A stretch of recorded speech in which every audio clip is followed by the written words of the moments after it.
नमस्कार और the deep dive में आपका स्वागत है। आज हम सफलता की एक हाई परफॉर्मेंस गाड़ी बनाने वाले हैं। सबसे पहले बात करेंगे उस गाड़ी के इंजन की, यानी हमारा माइंडसेट कैसा होना चाहिए। फिर हम उसका चैसीज और गियर बॉक्स मतलब सिस्टम तैयार करेंगे, और आखिर में हम उस ड्राइवर के बारे में बात करेंगे जो इसे चलाएगा, मतलब हम लोग और हमारी साइकोलॉजी। और इस गाड़ी को बनाने के लिए जो पुर्जे हैं वो भी कुछ जबरदस्त किताबों से आए हैं। हमारे पास एलेक्स हर्मोजी की $100 मिलियन ऑफर्स, जेम्स क्लियर की एटॉमिक हैबिट्स, ग्रांट कार्डोन की the 10x rule, the almanack of Naval Ravikant और माइकल गर्बर की द ई मिथ रिविजिटेड। बिल्कुल। तो आज का मकसद सिर्फ इन किताबों की समरी देना नहीं है, बल्कि इनके जो सबसे बड़े आइडियाज हैं उन्हें जोड़कर एक प्रैक्टिकल फ्रेमवर्क तैयार करना है। हम देखेंगे कि बड़े लक्ष्य सेट करने से लेकर रोज की छोटी छोटी आदतें बनाने तक ये सब चीजें एक साथ कैसे काम करती हैं। बेसिकली सफलता का एक पूरा ब्लूप्रिंट। तो चलिए गाड़ी के इंजन से ही शुरू करते हैं, हमारा माइंडसेट। हम्म और यहाँ ग्रांट कार्डोन का 10x रूल एकदम फिट बैठता है। हाँ, आइडिया बड़ा सीधा है। जो भी आपका लक्ष्य है उसे 10 गुना बड़ा सोचो और फिर उसे हासिल करने के लिए 10 गुना ज्यादा एक्शन लो। कार्डोन इसे प्योर डोमिनेशन मेंटालिटी कहते हैं। मतलब सिर्फ जीतना नहीं, बल्कि पूरी तरह से हावी हो जाना। और ये 10x सोच इसलिए जरूरी है क्योंकि हम इंसान किसी भी काम को पूरा करने में लगने वाला एफर्ट, टाइम और पैसे को हमेशा कम आंकते हैं। एग्जैक्टली। कार्डोन कहते हैं कि अगर आप 5 लाख रुपए कमाने का सोच रहे हैं तो लक्ष्य 50 लाख का रखो। इससे होता यह है कि अगर आप पूरी तरह से कामयाब नहीं भी हुए तब भी आप अपने असल लक्ष्य से कहीं आगे निकल जाएंगे। सही बात है। कोई भी एथलीट सिल्वर मेडल के लिए तो ट्रेनिंग नहीं करता। बिल्कुल, सबका लक्ष्य गोल्ड मेडल ही होता है। लेकिन एक सवाल है, क्या ये 10x रूल थोड़ा अव्यावहारिक नहीं है? मतलब अगर कोई हमेशा 10 गुना बड़ा लक्ष्य रखेगा और बार बार चुकेगा तो इससे निराशा नहीं होगी? क्या ये बर्नआउट का सीधा रास्ता नहीं है? बहुत अच्छा सवाल है, और कार्डोन के हिसाब से ये असल में निराशा से बचने का ही तरीका है। अच्छा, वो कैसे? देखिए, जब आप छोटे लक्ष्य रखते हैं और उन्हें भी हासिल नहीं कर पाते तो आप हार मान लेते हैं। लेकिन जब आप 10x लक्ष्य रखते हैं तो आप पहले से ही मानकर चलते हैं कि रास्ते में मुश्किलें आएंगी, चीजें गलत होंगी। ओके। तो आप 10 गुना एक्शन के लिए प्लान करते हैं। चांद पर जाने का लक्ष्य एक 10x लक्ष्य था, है ना? हाँ, बिल्कुल। उन्हें पता था कि हजारों चीजें गलत हो सकती हैं, इसलिए उन्होंने हर चीज के लिए 10 गुना ज्यादा तैयारी की। ये मुश्किलों के लिए एक बफर बनाने जैसा है। ठीक है, तो एक तरफ ग्रांट कार्डोन कह रहे हैं कि 10 गुना एक्शन लो, पूरी ताकत झोंक दो। हाँ। और दूसरी तरफ है जेम्स क्लियर, अपनी किताब एटॉमिक हैबिट्स में वो कह रहे हैं कि बस रोज 1% बेहतर बनो। ये तो सुनने में बिल्कुल उल्टा लगता है।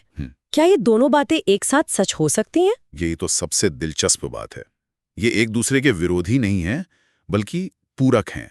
पूरक? हाँ, कार्डोन आपको क्या करना है वो मंजिल दिखाते हैं, जबकि क्लियर आपको कैसे करना है उस मंजिल तक पहुंचने का रोज का रास्ता बताते हैं। वो 10x एक्शन एक्चुअली 365 दिनों तक रोज 1% बेहतर होने का ही नतीजा है। अच्छा। जब आप हर दिन सिर्फ 1% बेहतर होते हैं तो साल के अंत तक आप लगभग 38 गुना बेहतर हो चुके होते हैं। यही तो है कंपाउंडिंग की ताकत। और यहीं पर वो निराशा की घाटी या वैली ऑफ डिसअपॉइंटमेंट वाली बात आती है ना, कि जब हम शुरू करते हैं तो रिजल्ट्स तुरंत नहीं दिखते और हमें लगता है कि कोई फायदा नहीं हो रहा। एग्जैक्टली। शुरुआत में प्रगति इतनी धीमी होती है कि दिखती ही नहीं है, और ज्यादातर लोग वो यहीं पर हार मान लेते हैं। लेकिन अगर आप टिके रहें तो एक पॉइंट आता है जहां कंपाउंडिंग अपना असर दिखाना शुरू करती है और ग्रोथ एकदम से बूम तेज हो जाती है। धैर्य ही वो पुल है जो आपको इस घाटी के पार ले जाता है। एक मिनट, यहाँ माइकल गर्बर की द ए मिथ रिविजिटेड की बात भी फिट होती है। वो कहते हैं कि ज्यादातर छोटे बिजनेस इसलिए फेल होते हैं क्योंकि मालिक टेक्नीशियन की भूमिका में फंस जाता है। हाँ, लेकिन ज्यादातर बिजनेस शुरू ही इसलिए होते हैं क्योंकि कोई किसी काम में बहुत अच्छा होता है, राइट? एक बेहतरीन शेफ, एक शानदार कोडर। तो क्या उनसे ये कहना सही है कि तुम वो काम करना ही छोड़ दो जिसमें तुम माहिर हो? ये एक बहुत ही कॉमन गलतफहमी है, और आपने बहुत अच्छा पॉइंट उठाया। गर्बर का मतलब ये नहीं है कि आप वो काम छोड़ दें। उनका मतलब है कि आप अकेले उस काम को करने वाले न बने। अच्छा। आपको एक ऐसा सिस्टम बनाना है जो आपके उस बेहतरीन काम को कॉपी कर सके, ताकि बिजनेस आप पर नहीं, सिस्टम पर चले। हम्म आपको टेक्नीशियन जो काम करता है, उसके साथ साथ एंटरप्रेन्योर जिसके पास विजन है, और मैनेजर जो प्लान करता है, वो भी बनना होगा। और शायद इसीलिए गर्बर प्राइमरी एम यानी प्राथमिक उद्देश्य पे इतना जोर देते हैं। ये सवाल कि मैंने ये बिजनेस शुरू ही क्यों किया, आप असल में कैसी जिंदगी चाहती हैं, बिल्कुल। ये सवाल हमारे 10x इंजन को फ्यूल देता है। ये वो क्यों है जिसके लिए हम रोज 1% बेहतर बनने को तैयार होते हैं। ठीक है, तो इंजन यानी हमारा माइंडसेट तो तैयार है, 10x सोच और 1% की आदतें, ये हमारी फिलॉसफी हो गई। लेकिन सिर्फ सोचने से तो काम नहीं चलेगा। इस सोच को असलियत में बदलने के लिए एक मशीन, एक चैसी भी तो चाहिए। वो मशीन कैसे बनेगी? यहीं पर एलेक्स होर्मोजी के आइडियाज आते हैं। वो कहते हैं कि एक कमोडिटी मत बेचो। मतलब ऐसी चीज जो हर कोई बेच रहा है? हाँ, एक विभेदित उत्पाद बनाओ। मतलब प्राइस पर नहीं, वैल्यू पर compete करो। एक ऐसा ऑफर बनाओ जिसे देखकर लोग कहें, अरे ये ना लेना तो बेवकूफी होगी।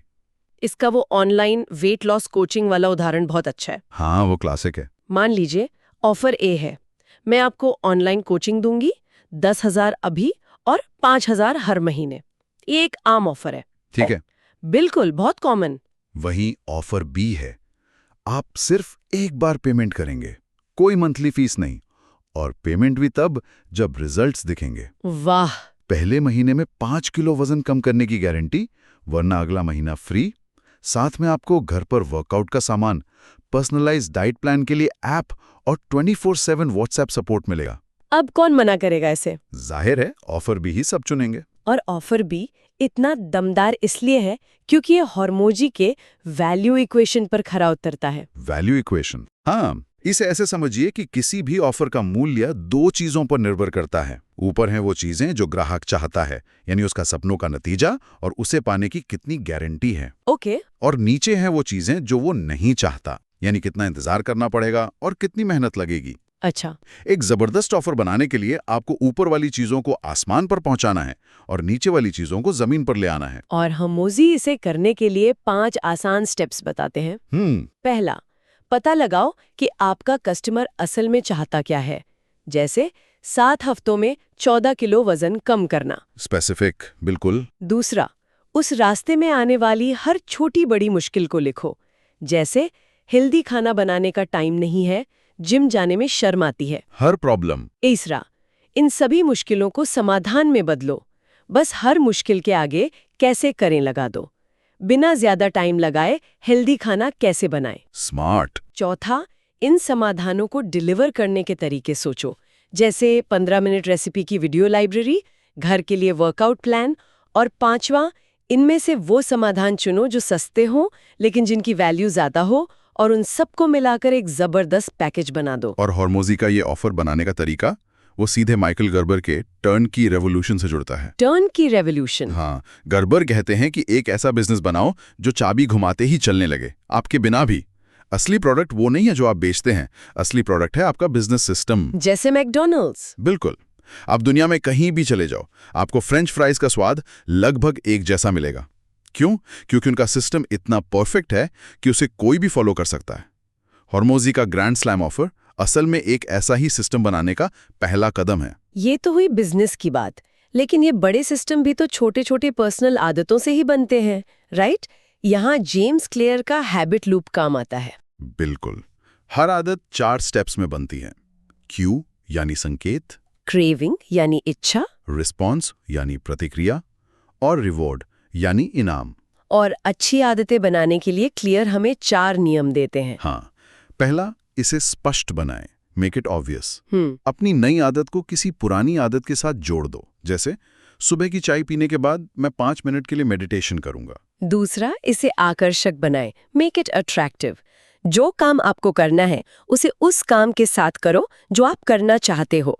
जैसे अपना फेवरेट पॉडकास्ट सुनते हुए वॉक पर जाना। तीसरा, इसे आसान बनाएं, मेक इट इजी। 2 मिनट का नियम अपनाओ। अगर रोज जिम जाना है तो आदत सिर्फ जिम के कपड़े पहनने की डालो। एक बार जब आप शुरू कर देते हैं तो आगे बढ़ना आसान हो जाता है। और चौथा, इसे संतोषजनक बनाएं। ये मेरा पसंदीदा है।